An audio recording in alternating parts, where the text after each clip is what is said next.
नमस्कार दोस्तों, the green story channel पे आपका स्वागत है।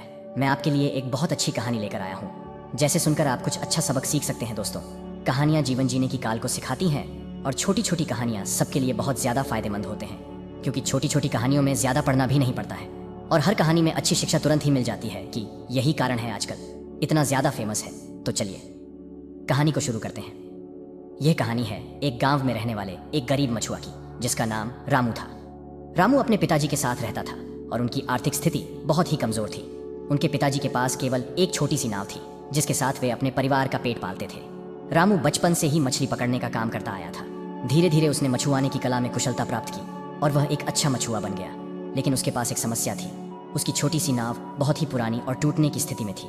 वह ध्यान रखने के लिए कभी कभी सुरक्षित नहीं थी और बारिश या तूफान के समय मछुआ को संभालने के लिए ये खतरनाक हो सकती थी। एक दिन रामू ने अपनी मछुआ को समुद्र में ले जाने के लिए फिर से नाव में सवार हो गया।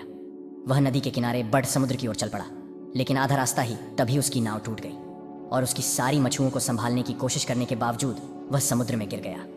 रामू बहुत डर गया, क्योंकि उसकी नाव के बिना वह समुद्र में डूब जाएगा और अपनी मछुओं के साथ मर जाएगा।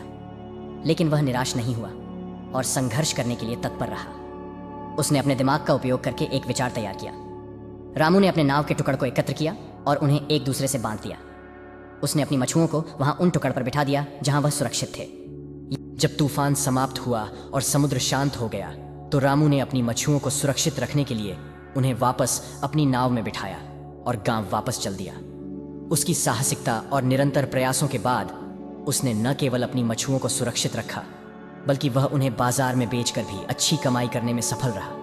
इस कहानी से हमें एक महत्वपूर्ण सबक मिलता है कि धैर्य, संघर्ष और नई सोच की आवश्यकता होती है जब हम अपने संकटों और चुनौतियों का सामना करते हैं। रामू ने अपनी नाव के टुकड़ को उपयोग करके नई रणनीति बनाई, जिससे उसने अपने सपनों को पूरा करने का रास्ता ढूंढ लिया।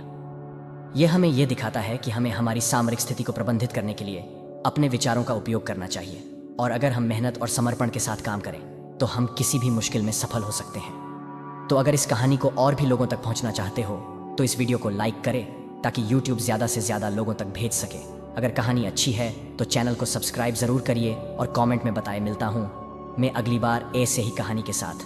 धन्यवाद।